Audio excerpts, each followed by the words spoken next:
Le livre s'intitule Dinosaures. Donc, l'auteur, c'est Sally Hodgers, traduit par Lucille Gallio. Tu as ici le sommaire. Tu peux savoir ainsi chaque sujet, à quelle page tu le retrouves. Tu as un lexique qui est comme un peu un dictionnaire. Donc, suis avec moi, avec ton livre, afin de bien savoir comment lire les mots. Les dinosaures sont des reptiles qui vivaient il y a très longtemps. L'étude de leur squelette et de leurs empreintes nous a appris beaucoup de choses sur leur vie. Donc, tu peux trouver le mot dinosaure et le mot reptile dans le lexique.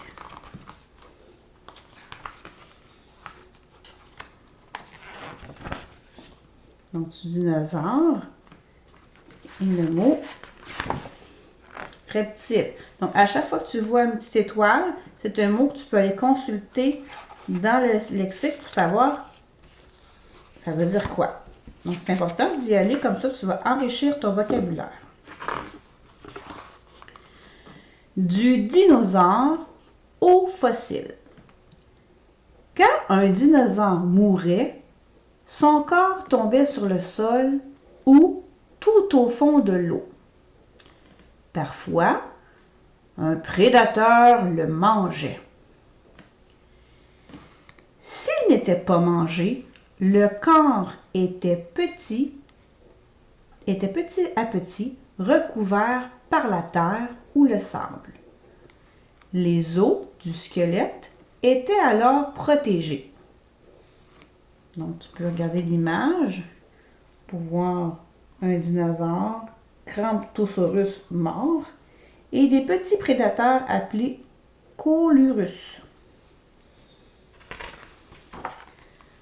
Page 6. La fossilisation. Des corps de dinosaures sont restés cachés sous terre pendant des millions d'années. Avec le temps, les os se sont transformés en pierres appelées fossiles. Donc, tu peux voir ici, les dinosaures sont enterrés sous une couche de sable. Plusieurs couches de terre recouvrent leur corps. Donc, il est ici et plusieurs couches ont été ajoutées depuis. Ici, les corps se transforment lentement en pierre. Des chercheurs découvrent les fossiles. En creusant, ils découvrent des fossiles, des restants de dinosaures. Les types de fossiles, donc les sortes. Certains fossiles se transforment à partir de plantes. Par exemple, quand une feuille tombe dans de l'argile, celle-ci durcit et conserve une empreinte de la feuille. Donc, tu vois une empreinte ici de la feuille dans de l'argile. Un fossile d'insecte. On voit des fossiles divers, comme des poissons. En général, seule la partie dure des animaux, comme l'os, les arêtes, la coquille, est assez solide pour se fossiliser. Empreinte fossilisée. Quand ils marchent dans la boue, les animaux y laissent des empreintes. Ces empreintes peuvent se fossiliser. Ces petits dinosaures courent sur un sol mou. Donc, ils courent sur le sol, ils laissent des traces. Grâce aux empreintes fossilisées, on comprend mieux les déplacements des dinosaures. On voit les traces par où ils ont passé. On a page 12. La recherche de fossiles. Certains endroits sont plus riches en fossiles que d'autres, donc il y en a plus. Les chercheurs savent que les sols qui contiennent de la roche sédimentaire sont de bons sites de fouilles. Donc, n'oublie pas, quand il y a des petites étoiles, tu peux les consulter, le lexique à la fin. Souvent, lorsqu'on trouve un fossile de dinosaure à un endroit, on en trouve d'autres à côté. On utilise une petite pioche pour briser les cailloux qui contiennent un fossile. Un fossile de dinosaure enfoui dans une couche de roche sédimentaire. Donc, il est enfoui, il est en dessous.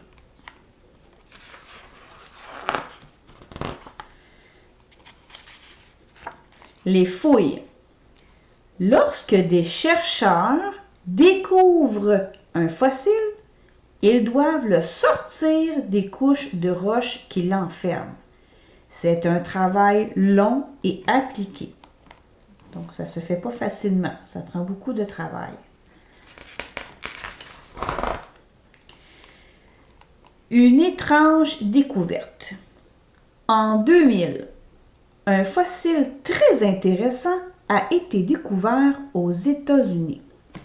C'est un jeune Brachylophosaurus.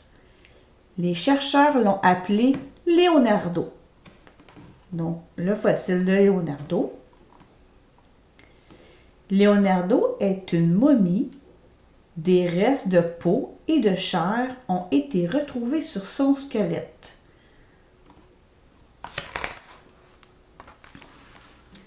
Un puzzle géant, donc comme un casse-tête.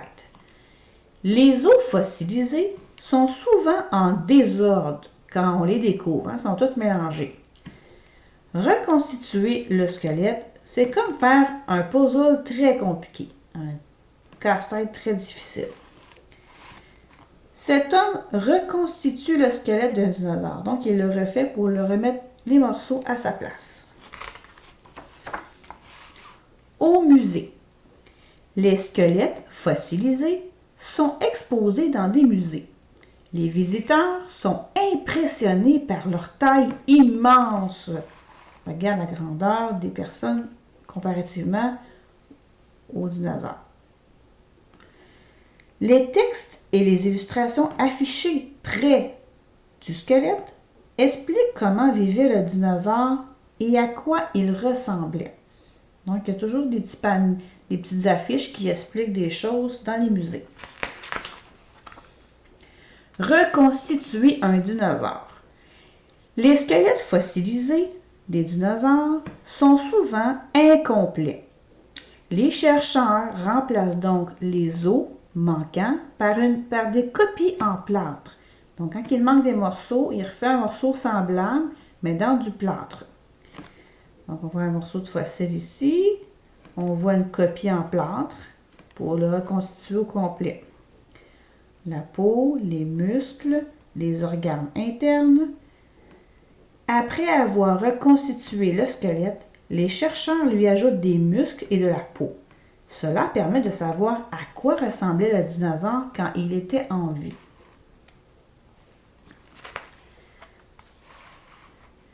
Le Phytalocnosaurus. Oh, c'est un long mot difficile.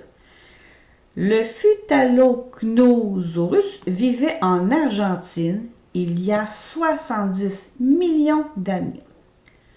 Son nom signifie grand chef lézard. Les os fossilisés d'un Phytalocnosaurus. Des fossiles de cette créature gigantesque ont été découverts en 2000. L'Archaeopteryx, des fossiles d'un Archaeopteryx ont été découverts en Allemagne en 1861. Ce dinosaure avait la taille d'un gros corbeau. Pour certains, c'est le premier oiseau apparu sur Terre. L'Archaeopteryx pouvait voler. Il avait des plumes et des dents.